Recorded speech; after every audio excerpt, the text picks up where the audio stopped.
begitu di depan motor rumah.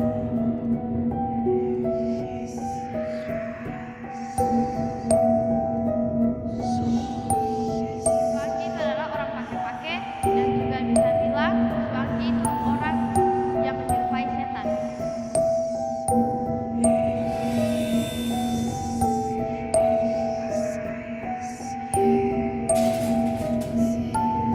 Suanggi itu orang yang tidak punya agama. Suanggi itu mempunyai ilmu.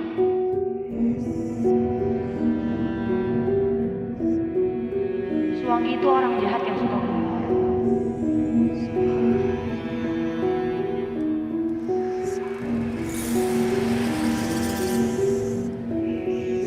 Suwangi itu setan yang suka terbang.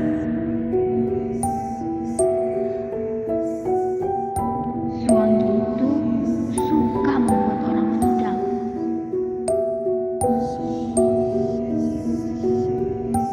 Suwangi itu dia suka menari saat bulan terang.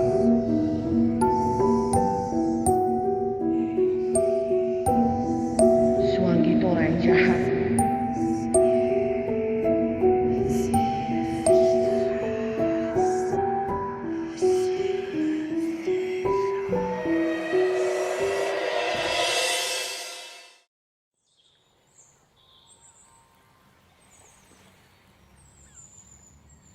Bumi di mana manusia itu tinggal juga dipenuhi oleh misteri-misteri yang tak terpecahkan. Sesuatu yang tidak terlihat namun nyata dirasakan oleh manusia. Hal-hal yang tak terukur secara rasional diyakini manusia bahwa ada kehidupan lain yang tersembunyi di luar kehidupan manusia itu sendiri. Di berbagai belahan dunia bermunculan dongeng, mitos, hingga legenda yang mengisahkan cerita atau kisah yang dianggap benar-benar terjadi dan dialami oleh manusia. Di Maluku ada sebuah kisah atau cerita yang terkenal dan menjadi cerita legenda, yaitu Suanggi. Kisah Suanggi ini tersebar dan berkembang di tengah-tengah masyarakat dan mengandung misteri. Kisah Suanggi ini juga terkenal di beberapa daerah di Indonesia yang memiliki cerita dari perspektif berbeda. Cerita itu diperdengarkan, diperbincangkan dari sudut pandang yang berbeda-beda hingga menimbulkan ketakutan. Kisah Suanggi yang menakutkan juga terkenal di kalangan anak-anak di Maluku. Dan tak sedikit orang yang berani mengutarakan cerita itu. Ketika mereka melihat langsung tanda yang menjadi simbol kehadiran Suanggi yang dipercaya sebagai identitas dari makhluk gaib ini. Suanggi itu bola api. Karena pada saat beta hartu dapat lihat, akang sejenis bola, terus ada apinya akang melayang begitu di depan motor rumah. Kisah Suanggi yang melegenda ini juga menarik perhatian kami, tim Amazing Indonesia. Kami pun mencoba menelusuri dan mencari tahu apa itu Suanggi dan bagaimana kisah Suanggi itu awalnya bermula. Kami pun mengunjungi pemerhati budaya yang ada di Ambon, yaitu Stefanus Tiweri.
Bicara Suanggi berarti bicara sesuatu yang selama ini dia ada secara mistis dalam kehidupan masyarakat kita.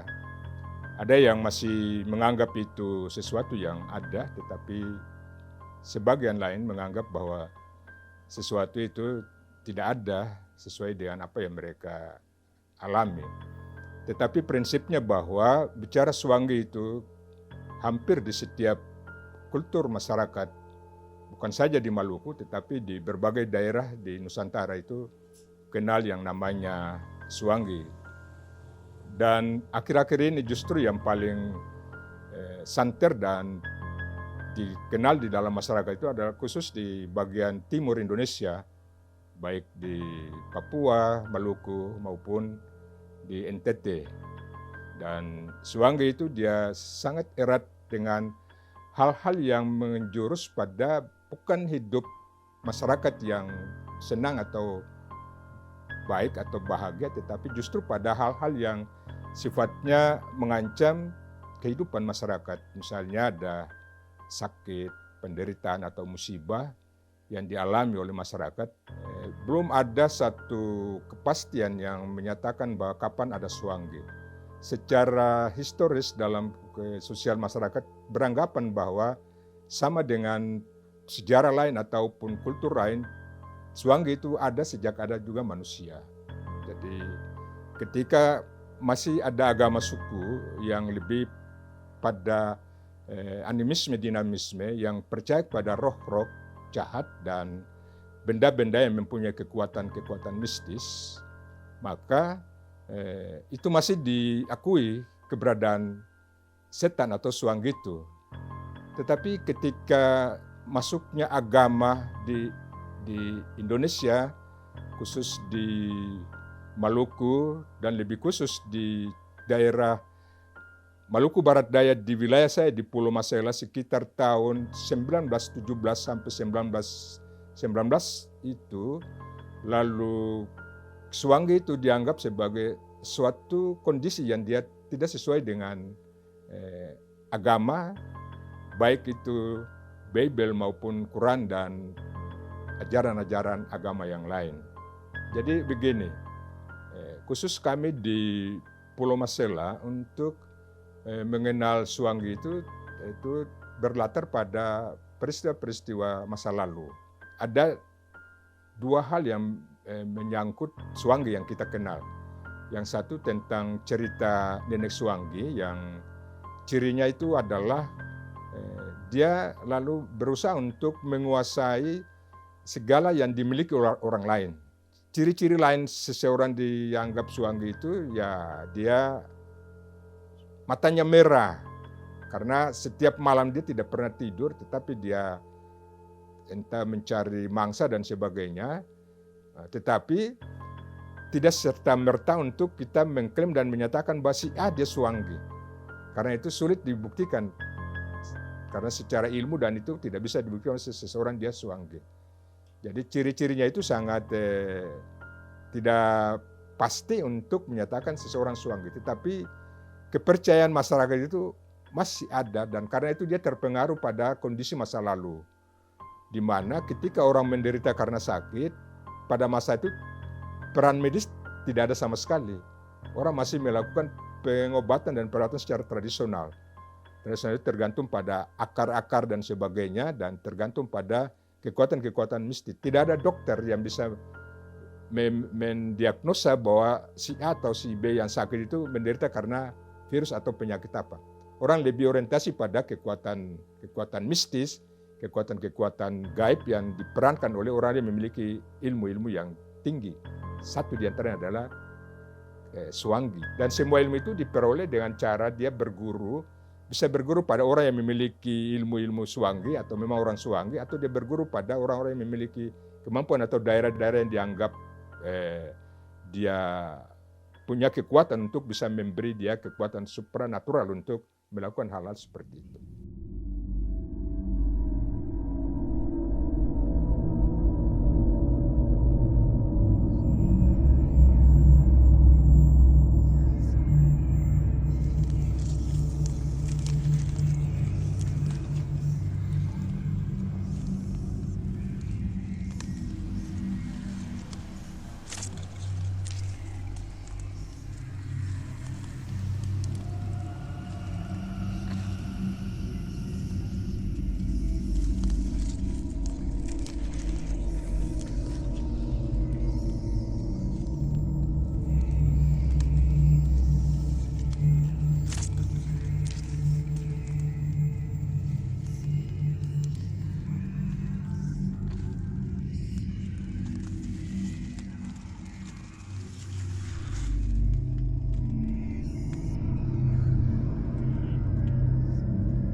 memang secara fisik, secara pribadi, saya juga belum sampai di Pulau Maupora yang menurut peta geografis itu berada di Kepulauan Maluku Barat Daya. Tetapi konon dari cerita-cerita maupun yang bisa kita baca bahwa Pulau Maupora itu adalah salah satu tempat di mana berkumpulnya para Swangi sedunia yang dilakukan itu setahun sekali. Pada saat bulan purnama merah. Jadi bulan purnama bukan yang terang tapi yang merah, dan saat itu berkumpul untuk selain ya melepas rindu kangen satu dengan yang lain, tapi itu untuk lebih memperkuat ilmu di bidang setan atau Swangi. Target dari Swangi itu sebenarnya yang pertama itu atas perintah dan suruhan orang. Jadi Swangi itu dia sebagai satu alat kekuatan yang bisa dimanfaatkan kapan saja oleh orang yang punya kepentingan. Jadi kalau itu terkait dengan posisi karier kedudukan jabatan yang mungkin berpengaruh terhadap seseorang, dia bisa menggunakan kekuatan Swangi untuk menghambat orang lain yang tidak berpeluang sehingga peluang terbuka.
Banyak hal yang bisa dimanfaatkan sebagai penangkal, tapi lebih banyak secara turun-temurun orang menggunakan kondisi lingkungan, pohon, serabut akarnya, dan itu dipercaya memiliki kekuatan untuk menangkal serangan dari Swangi. Percaya dan tidak percaya ada Swangi, tetapi dalam praktik kehidupan itu tetap menggunakan peralatan-peralatan tradisional untuk menangkal Swangi. Berarti secara mistis dalam keyakinan masyarakat bahwa Swangi itu ada.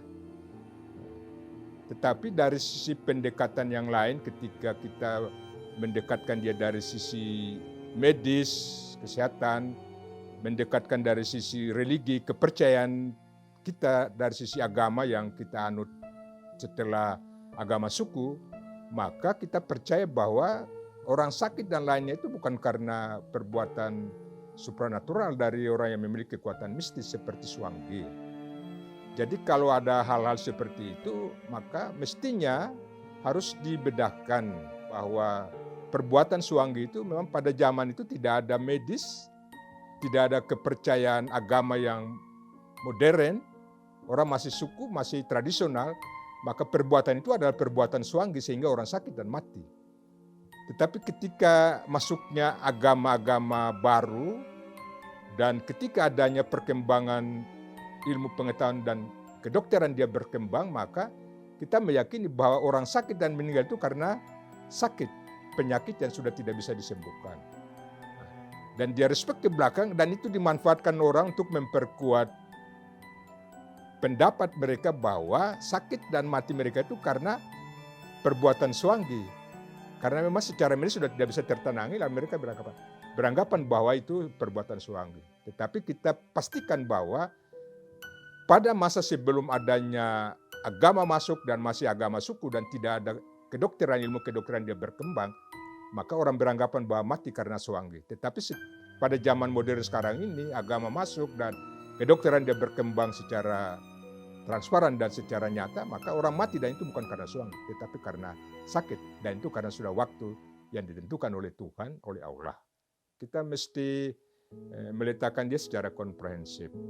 Komprehensifnya sederhana, bahwa adanya kepercayaan Suwangi itu dia sangat erat kaitan dengan kepercayaan masa lalu kita. Agama suku yang membuka ruang adanya kepercayaan-kepercayaan itu. Dia berjalan dan dia berlaku di hampir setiap kultur dan masyarakat kita. Tetapi ketika kepercayaan-kepercayaan animisme itu dengan masuknya agama di Indonesia, di Maluku apalagi, maka orang punya keyakinan berubah. Dari yang tadinya percaya dan menyembah pohon, gunung, bukit, orang-orang roh-roh jahat dan sebagainya, beralih dan menyembah hanya kepada Tuhan, kepada Allah. Dan dia mengajarkan kita bahwa tidak ada satu kekuatan atau manusia yang bisa mengakibatkan dan mematikan manusia yang lain. Hidup dan mati manusia itu hanya ditentukan oleh Tuhan.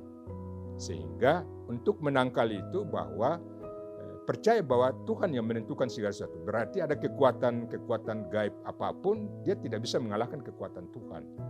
Maka percaya seutuhnya bahwa hidup ini harus berserah.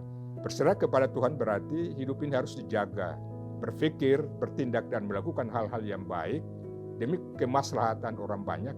Disitulah kita terhindar dari baik incaran kekuatan-kekuatan supranatural yang mencelakakan hidup kita pribadi, keluarga, ataupun menghambat masa depan dan karir perjuangan kita. Untuk itu, percaya tidak percaya, percayalah bahwa Suwangi itu ada masanya, dan saat ini bukan masanya Suwangi. Masa ini adalah masalah ilmu, pengetahuan yang kita manfaatkan untuk baik kesehatan, baik kehidupan sosial ekonomi kita, tetapi kehidupan yang lain. Kita hanya percaya Tuhan memberi semua jalan dengan cara kita belajar dan merubah hidup sesuai dengan kehendak Tuhan.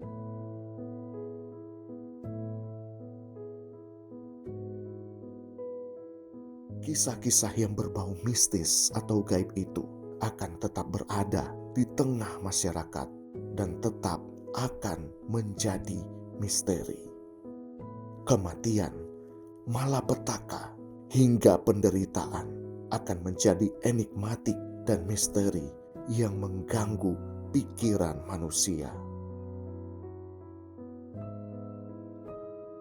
Kepercayaan, iman yang kuat, itulah yang kita butuhkan sebagai manusia, sebagai landasan untuk kita berpijak dan bertahan dari hal-hal yang tetap menjadi misteri.